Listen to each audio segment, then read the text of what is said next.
आदरणीय अध्यक्ष जी,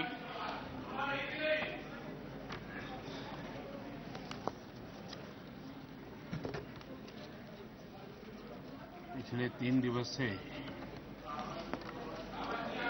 अनेक वरिष्ठ महानुभाव, आदरणीय सदस्यों ने अपने विचार व्यक्त किए हैं।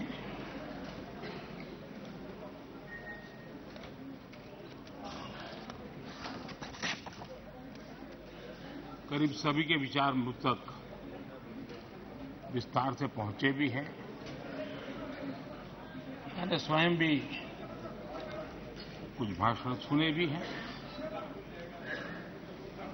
आदरणीय अध्यक्ष जी, देश की जनता ने हमारी सरकार के प्रति बार बार जो विश्वास जताया है, मैं आज देश के कोटि-कोटि नागरिकों का आभार व्यक्त करने के लिए उपस्थित हुआ हूं।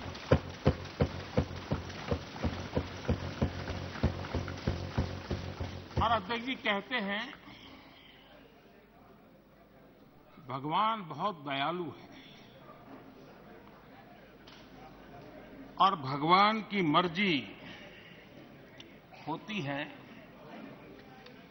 कि वो किसी न किसी के माध्यम से अपनी इच्छा की पूर्ति करता है, किसी न किसी को माध्यम बनाता है। मैं इसे भगवान का आशीर्वाद मानता हूं कि ईश्वर ने विपक्ष को सुझाया और वो प्रस्ताव लेकर आए।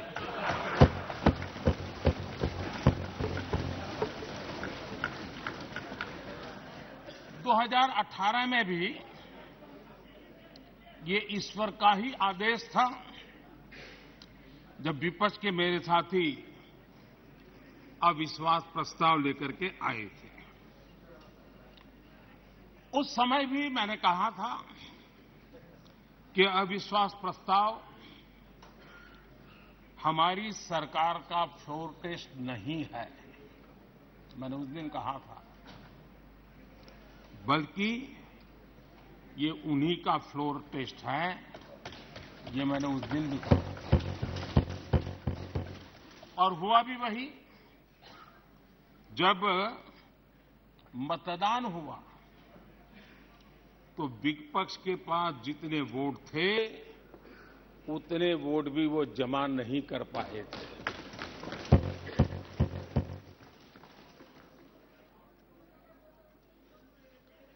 और इतना ही नहीं, जब हम सब जनता के पास गए तो जनता ने भी पूरी ताकत के साथ इनके लिए नो कॉन्फिडेंस घोषित कर दिया।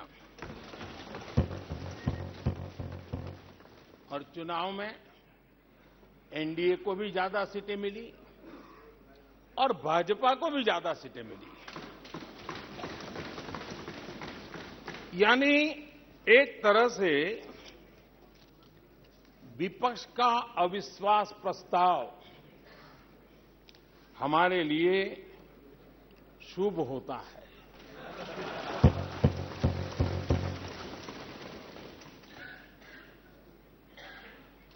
और मैं आज देख रहा हूं कि आपने तय कर लिया है कि एनडीए और बीजेपी 2024 के चुनाव में पुराने सारे रिकॉर्ड तोड़ करके भव्य विजय के साथ जनता के आशीर्वाद से वापस आएंगे। आदरणीय अध्यक्ष जी, विपक्ष के प्रस्ताव पर यहां 3 दिनों से अलग अलग विषयों पर काफी चर्चा हुई है। अच्छा होता कि सत्र की शुरुआत के बाद से ही विपक्ष ने गंभीरता के साथ सदन की कार्यवाही में हिस्सा लिया होता। बीते दिनों इसी सदन ने और हमारे दोनों सदन ने जन विश्वास bill, मेडिएशन bill, dental commission bill, आदिवासियों के लिए जुड़े हुए bill, digital data protection bill, national research foundation bill, coastal aquaculture से जुड़ा बिल, ऐसे कई महत्वपूर्ण बिल यहां पारित किए। और ये ऐसे बिल थे जो हमारे फिशरमैन के हक के लिए थे और उसका सबसे ज्यादा लाभ केरल को होना था और केरल के सांसदों से ज्यादा अपेक्षा थी कि वो ऐसे बिल पर तो अच्छे ढंग से हिस्सा लेते, लेकिन राजनीति उन पर ऐसी हावी हो चुकी है कि उनको फिशरमैन की चिंता नहीं है। यहां नेशनल रिसर्च फाउंडेशन का बिल था, देश की युवा शक्ति के आशा आकांक्षाओं के लिए एक नई दिशा देने वाला बिल था। हिंदुस्तान को एक साइंस पावर के रूप में भारत कैसे उभरे, वैसी एक दिग्दृष्टि के साथ सोचा गया था। उससे भी आपका इतराज। डिजिटल डाटा प्रोटेक्शन बिल, ये बिल अपने आप में देश के युवाओं के जज्बे में जिस बात आज प्रमुखता से है, उससे जुड़ा हुआ था। आने वाला समय टेक्नोलॉजी ड्रिवन है। आज डाटा को एक प्रकार से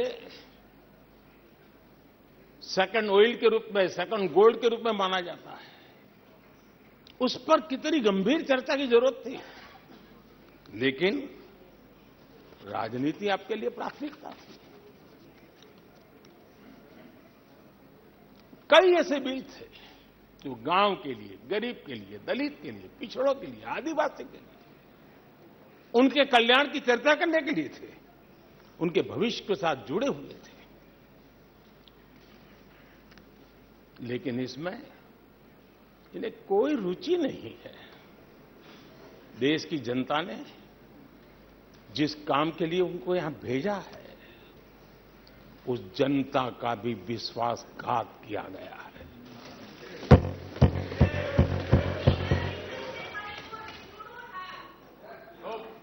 विपक्ष के कुछ दलों के लिए